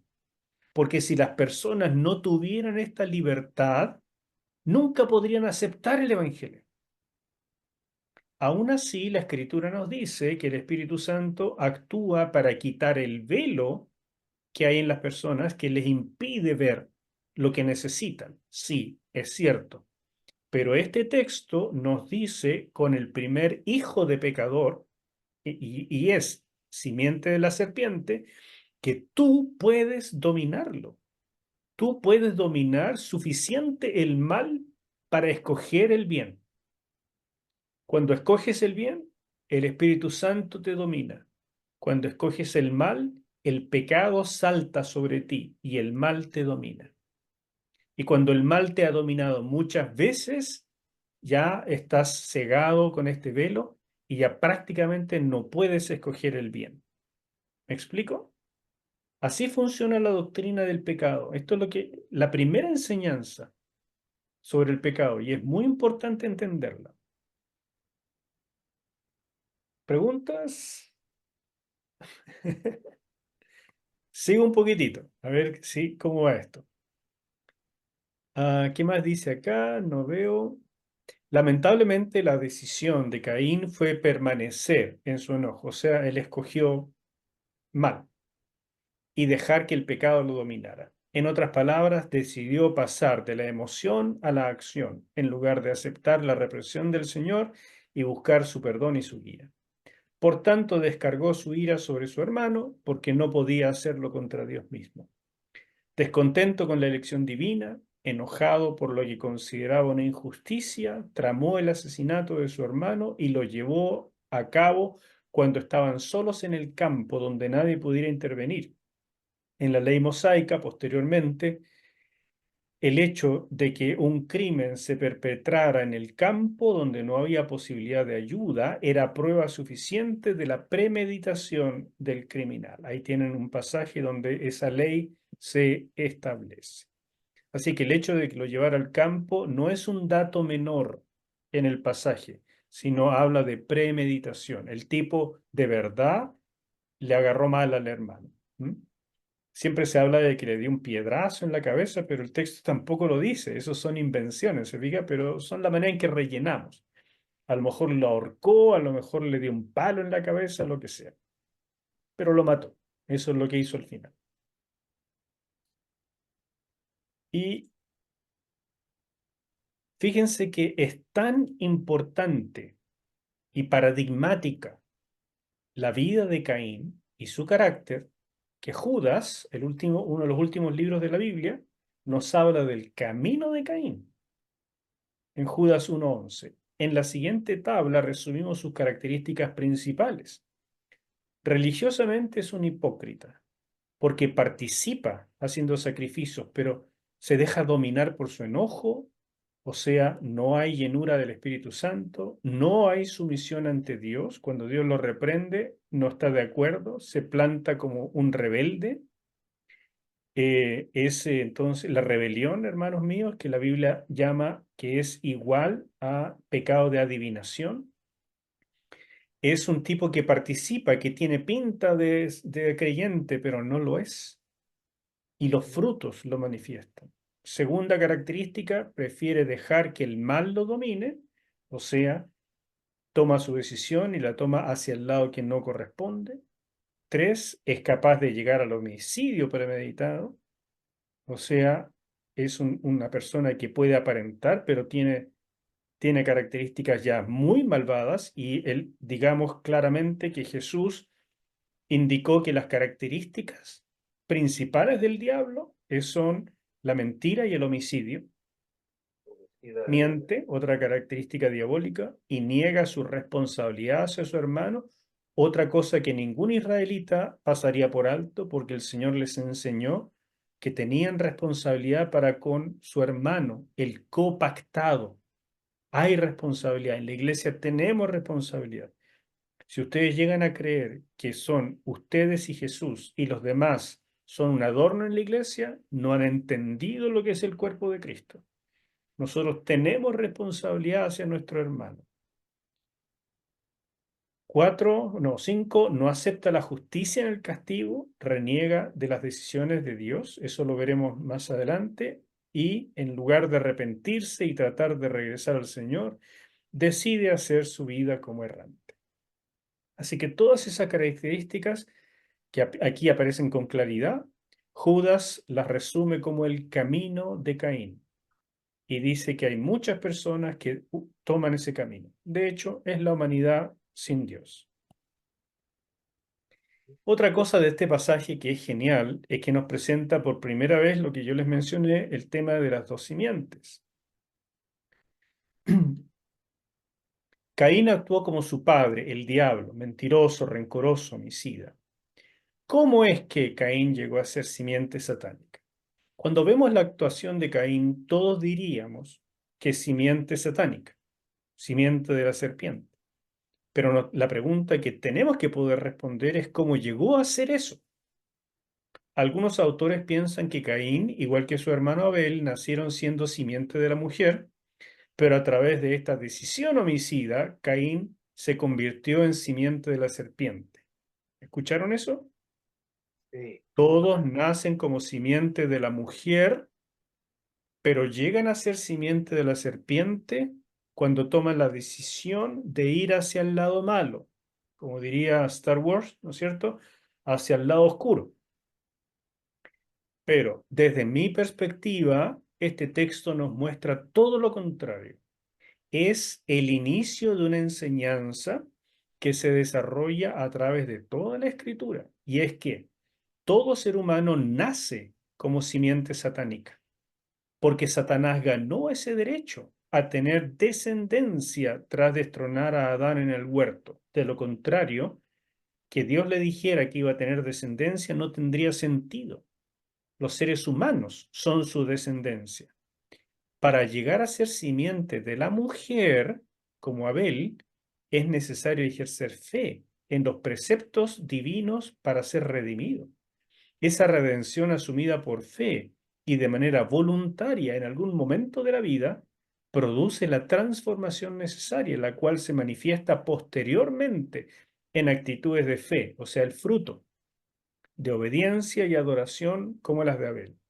Caín desechó ese camino de fe, por lo cual, con la presión suficiente, simplemente manifestó lo que siempre fue. Y aún Caín podría haberse transformado posteriormente en simiente de la mujer, porque la simiente no está predeterminada. Nacemos acá, pero por la fe podemos pasar acá. Ese es mi concepto de tanto la predestinación como la salvación, y es la base para las misiones. Hermanos, si todos naciéramos acá y por error caemos a la simiente satánica, las misiones serían prácticamente innecesarias. Lo único que tendríamos que enseñar es ética para no meter la pata. Pero como nacemos todos acá, es necesario que alguien nos predique para que podamos arrepentirnos y llegar a ser simiente de la mujer. Esa es la base de las misiones. Abel y después Set muestran que son simiente de la mujer por su proclamación, por su fe, por el señorío, por el reposo, mientras que Caín muestra otra vez fruto por el materialismo, por el miedo, por la violencia, por el egoísmo. El fruto dice quién es quién, pero todos nacemos acá. ¿Les queda claro esto, mis hermanos? ¿Alguna queja? Sí. Don Lucho tiene una queja. No quiere ser simiente de la serpiente. Ok. No, me queda súper claro, pero hay algo que me gustaría que nos aclarara. El tema de los niños, el tema de los pequeños que todavía no tienen, eh, ¿cómo se llama? Conciencia de pecado. Claro, no saben de lo bueno, de lo malo, etcétera.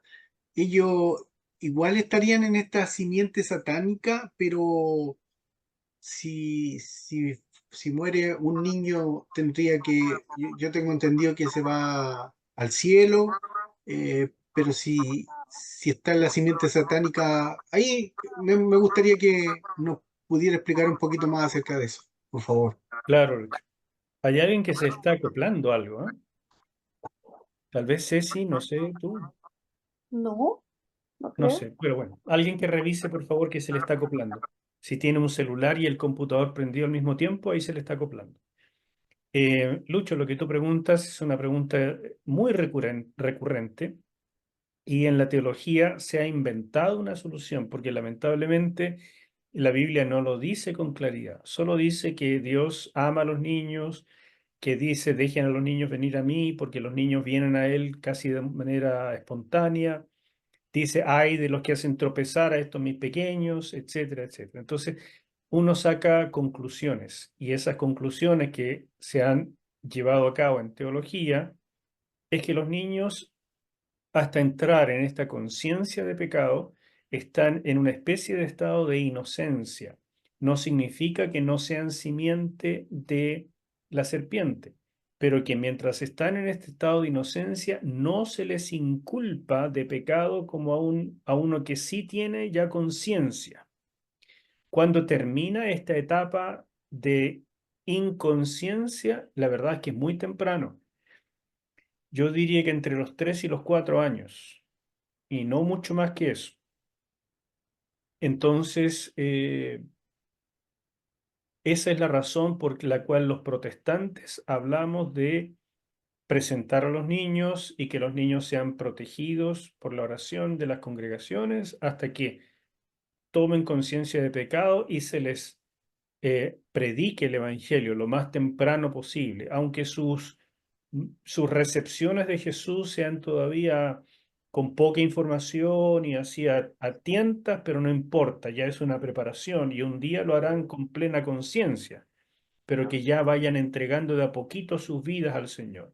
La Iglesia Católica inventó otra doctrina para hacerlo todavía más esquemático y dijo, los niños pertenecen a la simiente satánica y por lo tanto tenemos que colocarles luego el bautismo, la señal del bautismo, para que si mueren no vayan al infierno, sino que vayan al purgatorio, mejor dicho, al limbo. Y de ahí los podemos sacar con las oraciones. Entonces, por eso los niños deben ser bautizados, ojalá antes de cumplir 8 días o por lo menos un mes para que tengan esta protección del sacramento católico. Todo eso son invenciones teológicas, nada de eso dice la Escritura. Y por tanto, aunque tenemos un poco de vacío ahí en conocimiento, de todas maneras me quedo con la línea protestante que dice esto de este espacio de inocencia que nos permite cuidarlos en oración y estar tranquilos de que ellos no van a sufrir como inocentes de parte de un Dios bondadoso, evidentemente, por no haber tenido todavía la capacidad de escoger ellos mismos. ¿Ya? Y Muchas lo gracias. mismo se puede decir de las personas que tienen retrasos mentales. ¿Ya? La misma idea va para allá. Si ellos no tienen la capacidad Inocencia. de entender la profundidad del concepto de evangelio, de sustitución, de fe, de palabra de Dios, todo eso, el concepto de Dios que tenemos impide pensar en un juicio sobre una persona que no tiene la capacidad para decidir por sí misma. ¿Ok? Una etapa de exención de responsabilidad, ¿no? Así es. Y eso es por nuestro concepto de Dios. Claro. No es porque hacemos excepciones No, por otra causa, es porque Dios es bueno y Él quiere la salvación de las personas, no condenarlas. es justo. Dios es justo, claro. ¿Ok? Entonces no hay purgatorio, no hay limbo, no hay ninguna cosa intermedia y que la iglesia tiene que sacar a las personas de ahí. No, no existe eso. Ujú. ¿Ya? Susi, Sí, ¿se escucha bien? sí, ahora sí. Ok. Eh, Respecto a lo mismo, ¿qué pasa con las personas, por ejemplo, que nunca han recibido al Señor? y que caen postrados, enfermos, en una cama, no sé, y están eh, y caen en un estado de que puede ser de inconsciencia o de semi-inconsciencia, o que están imposible, o sea, uno puede presentarles el evangelio a una persona que, que no me va a poder responder, que a lo mejor eh, que no está consciente en el fondo. Mm. Bueno, esa pregunta, Ceci, o sea, perdón, Susi, es un poquito como, ¿no es cierto?, como un círculo, porque hay cosas que no se pueden saber. Sí, ¿Cuánto una persona va a entender estando en esa condición? Hay ciertos niveles de conciencia cuando una persona está en coma, por ejemplo, pero no sabemos hasta cuánto y hasta dónde entiende. Yo creo que uno puede ahí aprovechar la oportunidad y presentar el Evangelio, pero no podemos tener certeza. Lo máximo es una percepción espiritual, una revelación divina acerca de si la persona todavía en ese último estado tuvo la lucidez para poder tomar una decisión, pero no podemos asegurarlo.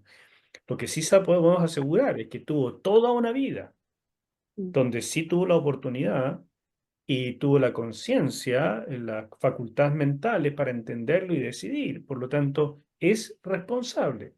Esa persona, si fallece ahí, es justo que sea condenado porque tuvo su oportunidad. Pero claro, si el Señor le permite estar en coma, a lo mejor es un último momento de oportunidad, aprovechémoslo. Y le predicamos y esperamos en la gracia del Señor que la persona tenga todavía la capacidad de oír y de razonar para arrepentirse. Pero eso ya lo dejamos a cosas que no podemos tener seguridad. ¿Sí?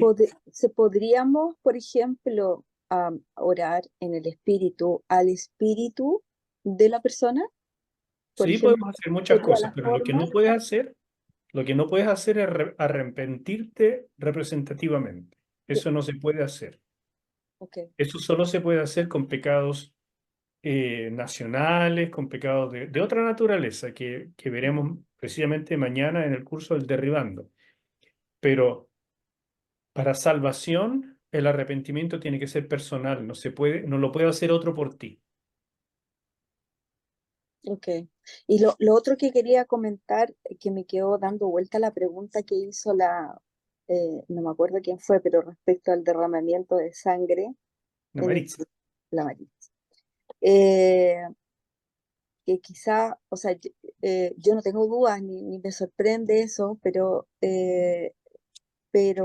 yo creo que entenderlo yo creo que para entender eso, porque muchas personas eh, como que cuestionan cuando leen parte de lo que ocurrió en el desierto, ¿cierto? Los sacrificios y todo eso, que ahí es donde más se habla, ¿cierto? De la forma de los sacrificios.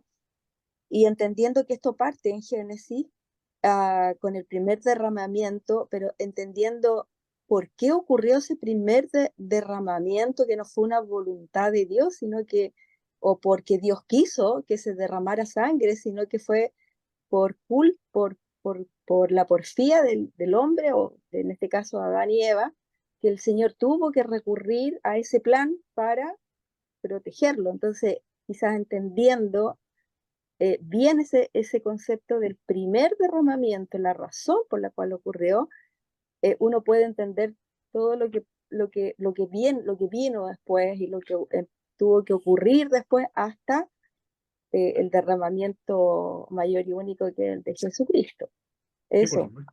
es porque quizás es fuerte para muchas personas escuchar esto, que no hay mucho conocimiento de esto que suena fuerte, porque derramar sangre implica que alguien muere, ¿cierto? Así es.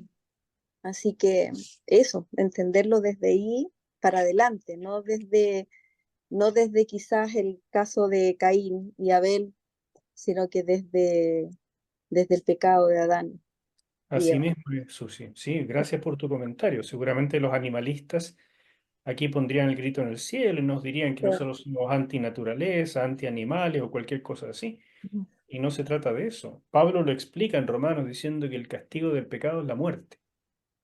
Y Ujú. entonces a partir de eso entendemos con mucho mayor claridad de que Dios está diciendo, el castigo por el pecado es la muerte, pero yo por gracia les doy una solución, que un inocente pague por ustedes, porque yo tengo el cuidado sobre los inocentes, los animalitos, yo los hice, no es que yo no los ame, pero les doy a ustedes, que son unas criaturas especiales, con una libertad diferente, les doy a ustedes una oportunidad única. Y tan necesario es esto, que al final el animalito que yo voy a poner para la salvación de todos los seres humanos es mi propio hijo. Mm. Entonces esto no es algo contra la naturaleza, es el único camino ideado por Dios para la redención del ser humano. Ujú. Así que, pero esto que les estoy diciendo no lo va a entender una persona cegada por el tema de que no hay que tocar los animales. No, el que no quiere creer no va a creer nunca. Mm. ¿Ya? Pero nosotros tenemos que tenerlo claro. Ok. Hermanos, quedan solo 10 minutos y me quedan como 10 presentaciones, así que vamos a correr un poquitito, ¿ya? Y al final les voy a dar el espacio para preguntas de nuevo. Aquí viene la lectora profesional. Espérenme un segundito. Ok. Génesis 4, versículos 9 al 16. Y Jehová dijo a Caín, ¿dónde está Abel tu hermano? Y él le respondió, no sé, ¿soy yo acaso guarda de mi hermano?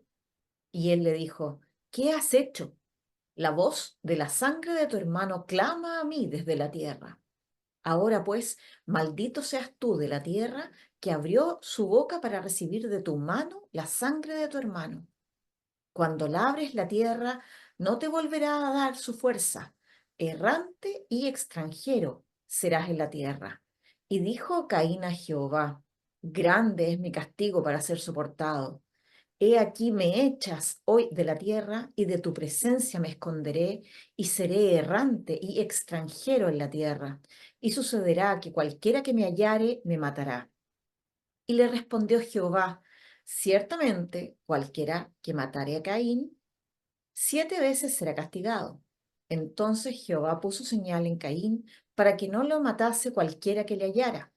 Salió pues Caín de delante de Jehová y habitó en tierra de Nod, al oriente de Edén. Muchas gracias. Para abreviar, porque nos queda poco tiempo, voy a hacer aquí mismo unos pocos comentarios. Lo primero es que tenemos otra vez una pregunta retórica. Dios sabe perfectamente lo que ha pasado, pero le pregunta a Caín dónde está su hermano. Y la respuesta de Caín es notable. En primer lugar, trata de engañar a Dios. O sea, además es un fresco. No sé. Otra cosa notable es que dice, ¿soy acaso guarda de mi hermano? En hebreo, esta palabra guarda es la que se usaría para el trabajo de los pastores.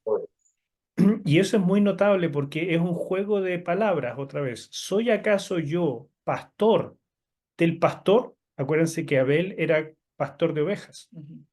Entonces es un juego de palabras. Y Dios le determina entonces otra vez retórico, ¿qué has hecho? Porque la voz de la sangre de tu hermano clama a mí desde la tierra. Eso es aquí ya aparece un principio muy importante acerca del poder de la sangre.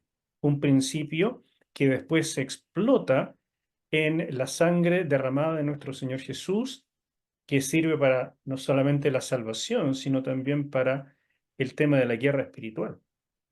Maldito seas tú de la tierra, que abrió su boca para recibir de tu hermano la sangre de tu hermano. Esto también es un principio importante porque ya la tierra había quedado maldita por causa de Adán, del pecado primero, y la tierra daría cardos y espinos. Pero ahora la tierra, Caín iba a ser maldito de la tierra, o sea, tiene una doble maldición. Y dentro de esa maldición es que sería errante y extranjero. Esto debería traducirse mejor como fugitivo errante. Y en la Biblia esto es un concepto también que se presenta en contraposición o en contraste de un peregrino.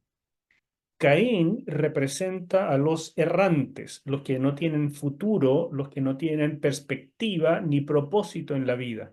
Existen solamente. Abraham representa a los peregrinos, los que no tienen posesiones en la tierra, porque tienen una posesión mucho mayor en otra parte. Entonces, este contraste y la escritura, sobre todo el libro de Hebreos, llama a los cristianos, a la iglesia, a aprender a ser peregrinos y no errantes. Entonces, este contraste de Caín con Abraham es muy importante en Génesis y comienza aquí tan temprano. Esto que dice Caín son conclusiones de él, porque no es lo que Dios dice. Él concluye que se va a tener que esconder de la presencia de Dios. Dios no le dijo eso. Y que en cualquiera que lo hallare lo va a matar. Este es el concepto del vengador de la sangre, que sería seguramente un hermano menor, algo que Moisés lo metió acá y seguramente lo da por hecho, que los lectores lo van a entender. Nosotros, como no somos hebreos ni del antiguo Medio Oriente, mejor lo explicamos. Es el concepto del vengador de la sangre, que era un pariente cercano. Claro. Entonces Jehová puso una protección sobre Caín, y esto también es muy llamativo. ¿Por qué Dios protegió a Caín? Y escúchenme esto, porque la señal es de protección, no es un castigo la señal. En la Edad Media comenzó la enseñanza de que esta señal era que Caín se volvió negro y era la maldición de la raza negra, que todos iban a querer matar a los negros. Y eso se usó para establecer el permiso de la esclavitud de los negros. Nada de eso es cierto ni aparece en la Biblia. Muchas otras señales se han propuesto, incluso la del vampirismo, que Caín fue el primero, Drácula, por así decir, y que su señal era una inmortalidad y que no iba a poder aparecer al sol o algo así. Mire, son puras invenciones del oscurantismo. La única cosa que el texto sí dice es que la señal puesta por Dios sobre Caín es de protección para que no lo mataran. No sabemos de qué se trató la señal, si fue un tatuaje o lo que sea, no sabemos. Lo que sí sabemos es que de protección, no de maldición. Ahora veamos algunos poquitos detalles. Lo primero es que Caín desconoce su responsabilidad hacia su hermano, algo que los lectores, los primeros israelitas, tenían que entender, porque toda la ley que les estaba dando Moisés giraba en torno a este ambiente de pacto, de hermanos, de copactados. Así que les tendría que llamar mucho la atención de que un hermano matara a otro hermano. Eso era como, wow, el pecado máximo. La respuesta de Caín nos muestra con gran claridad su naturaleza y la deplorable condición de su vida espiritual. Trató de mentirle a Dios, lo que es estúpido, acerca del asesinato y después desentendió de cualquier responsabilidad. Ese individualismo egocéntrico era el problema de fondo, un tema que Israel debía comprender con profundidad y rechazarlo en sus relaciones interpersonales si quería sobrevivir como nación. Ahí hay grandes temas de aplicación para un mensaje a la iglesia acerca de la actitud que es parte de este camino de Caín, individualismo egocéntrico, que termina por usar al hermano, el uso del hombre por el hombre, la explotación del hombre por el hombre, incluso llegando a la perversión del homicidio, con tal de salirse con la suya. Aquí hay un gran tema de predicación, sin duda. Otra cosa de gran importancia es este de la sangre derramada. El Señor contestó su propia pregunta y agregó una solemne sentencia de castigo como un gran tapaboca a la desafiante actitud de Caín. La sangre de Abel es personificada como clamando. Es la palabra en hebreo tzak. Y la sangre clama por venganza. Y lo interesante, cuando uno estudia esta palabra en el Antiguo Testamento, uno se da cuenta que se usa, por ejemplo, para la súplica desesperada de un hambriento o por alguien que está siendo oprimido por sus enemigos. o de una mujer que está siendo violada en el campo. O sea, podemos decir con toda seguridad que Abel fue el primero de los santos cuya sangre es preciosa a los ojos de Dios, Salmo 116. Y tan importante es esta enseñanza acerca del poder de la sangre que Hebreos dice, en virtud de su fe, aun estando muerto, su sangre sigue clamando a Dios. Un tema que nos enseña que para Dios ningún crimen queda impune, porque la sangre de sus mártires y la sangre de todo inocente clama desde la tierra por justicia. Ya lo dije esto, se trata de un desarrollo alarmante de la condición de maldición. Para Caín sería extremadamente difícil conseguir su alimento, porque no solamente la tierra estaba maldita, lo que le dijo Dios a Adán, sino que la tierra maldeciría en cuanto a su producción a Caín. Y eso es parte de lo que influyó seguramente para que Caín fuera un perpetuo errante o un fugitivo errante, porque simplemente la tierra no lo iba a aceptar a él, por lo tanto podía cosechar un poco, pero después tenía que arrancar, ir a otro lado, donde pudiera ser de alguna manera que la tierra produjera. Y si ustedes se dan cuenta de eso, entonces lo que hizo Caín fue exactamente lo contrario a Dios. Primero se alejó, no le quedó otra que obedecer, pero después construyó una ciudad.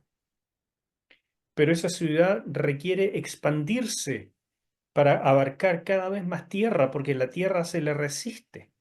Y ese es el inicio de los imperios.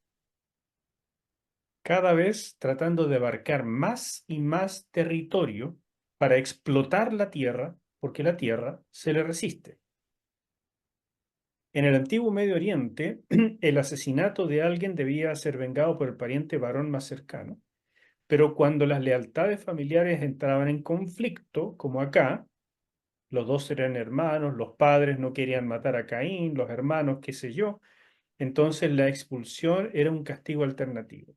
Y en el antiguo mundo de Israel, la expulsión de Caín habría sido entendida como una marginación permanente de la protección familiar del clan y del Dios del clan. ¿Ok? Otra cosa importante es que la respuesta de Caín es súper notable. Mi castigo es demasiado grande para soportarlo, traduce la Biblia de las Américas. Lejos de reconocer lo enorme de su pecado y humillarse, o mostrar algún arrepentimiento o siquiera remordimiento, se quejó por lo grande de su condena, el muy fresco. El texto nunca menciona la necesidad de esconderse o de que pudiera ser muerto por alguna persona, ¿no es cierto? Un hermano menor como vengador de la sangre. Esas parecen haber sido las deducciones de Caín mismo ante el enojo divino por su crimen, pero nunca intentó pedir perdón y buscar misericordia asumiendo su culpa ante la justicia divina. Esto es súper llamativo y da pie también para una enseñanza para la iglesia. Más mensajes que le estoy digamos, anunciando y también sugiriendo si ustedes quieren predicar a alguien. Esto nos muestra que el que se endurece en relación con su oposición y su rebeldía a Dios, después se inventa también un mundo que lo persigue, se vuelve paranoico. Como bien enseña el libro de Job, estar alejado de Dios produce miedo en todos los ámbitos de la vida, especialmente a otras personas. Lean ese pasaje, es sumamente llamativo y casi profético. Y en estos últimos versículos, que es la última escena, el texto describe resumidamente las consecuencias inmediatas de esta forma de vida no redimida. Lo primero, juicio de Dios, una vida con miedo y huyendo. Eso es ser un errante. Y en segundo lugar, la construcción de ciudades para agruparse y protegerse. Y por eso les puse aquí esta gran ciudad, que es una ciudad de Estados Unidos. Los que viven allá la pueden reconocer. Y lo que trato de decirles es que no importa el tamaño de la ciudad. El que es errante en el corazón lo será en todas partes. Y aunque la ciudad sea enorme y parezca haber muchísimos lugares donde esconderse, sigue siendo un fugitivo y un errante y toda la vida sentirá que Dios lo persigue y que las demás personas son un peligro. Aunque traten de agruparse y protegerse con ciudades, no se logra porque el corazón clama con miedo. En otras palabras, vemos la aparición de una forma de vida humana que la Biblia llama errante, en contraste con el camino de un peregrino como Abraham y sus descendientes espirituales como nosotros. En esta ocasión, Dios declaró su protección sobre el asesino por medio de la señal. ¿Por qué? Porque solo hasta el capítulo 9 Dios dice que el homicidio debe ser castigado con la pena capital. Entonces no podía aplicar esta ley en el capítulo 4. ¿Me entiende? Ahora estamos hablando no de capítulos, sino de épocas históricas. Caín es muy anterior a Noé y Dios no iba a aplicar entonces algo que todavía no había revelado. Por tanto, más que una excepción en el proceder divino, debemos entenderlo como justicia divina, porque Él no pediría aplicar algo que aún no había revelado. Por eso no debemos tomar esto como una pauta, lo que hizo Dios con Caín, sino como algo diferente, porque todavía no estaban las condiciones para aplicar la pena capital, que era lo que correspondía. Y última cosa, la palabra Nod, que es donde se fue Caín, significa vagancia, exilio, y constituye una ironía. El errante vive en la tierra del exilio. ¿Se fijan que es irónico? ¿Dónde vive? En la tierra de los errantes. Claro, ¿por qué? Porque es un errante. En otras palabras, no importa dónde se establezca ni cuánta protección ponga a su alrededor, el que es un errante en su corazón por su rebeldía contra el Señor, lo será en todo lugar. Y así termina la clase de hoy, pidiéndoles que lean hasta la página 340, que es el siguiente artículo del doctor Bravo, pero todavía no vamos a llegar ahí en la siguiente clase, sino que vamos a terminar el capítulo 4 y empezar con el 5. ¿Preguntas o comentarios antes de irnos a hacer tutor?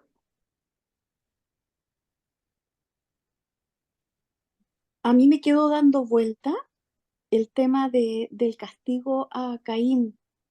Porque si más adelante, o sea, uno piensa, debió haberlo eliminado y no haberlo dejado errante y crecer más encima con descendencia? Eso me queda un poco dando vuelta. Bueno, es lo que pasa nomás ahí, que Dios no aplica la pena capital y por lo tanto le da el permiso de continuar, de irse con su esposa y comienzan a fructificar, pero fructifican sin ninguna intención de volver a Dios, sino en una rebeldía que pasa de generación en generación y que finalmente es lo que tenemos hoy. La simiente de la serpiente crece más rápido y más violenta que la simiente de la mujer, Mucho más. mucho más. Sí. Eh, Perdón, pastor. ¿Sí? Creo que respondiéndole a la Ceci, creo que si el Señor no le hubiese dado este castigo desde mi perspectiva, no le hubiese dado este castigo a Caín y lo hubiese quizás eliminado, tampoco este plan A de Dios se podría haber llevado a cabo. Entonces, todo lo que finalmente, todas las decisiones que Dios toma tienen que ver con su plan redentor para al final de todo glorificar a su nombre Su y al Hijo. nombre. Claro. Sí, esa es otra enseñanza muy compleja en teología, el tema de que aún aquellos que vayan al infierno a condenación eterna serán para la gloria de Dios.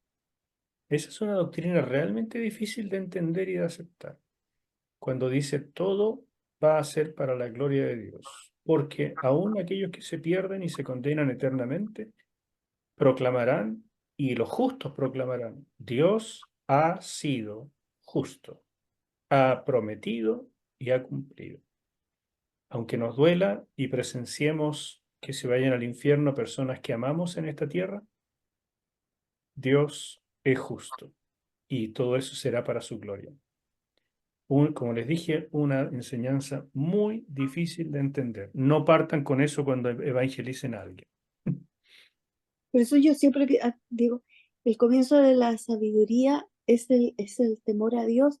El Entonces temor. uno piensa cómo la gente no puede creer que de dónde salió que no creer en nada. No, porque no temen a Dios.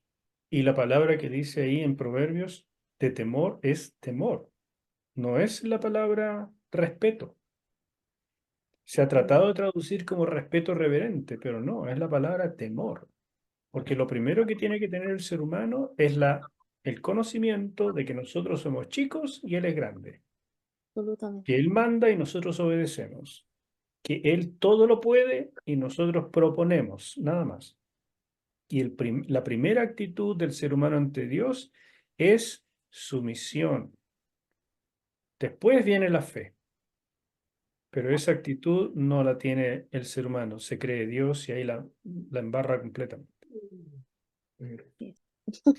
Yo les animo mucho a meditar en estas enseñanzas. Son enseñanzas de fundación de toda la teología bíblica.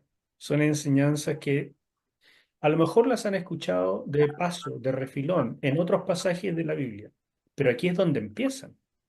Y son enseñanzas radicalmente importantes. Si no se entienden bien aquí en Génesis, después no vamos a lograr entender completamente lo que dice Pablo en Romanos, lo que dice el autor de Hebreos, y etcétera. O sea, aquí comienza el hilo de toda la narrativa bíblica.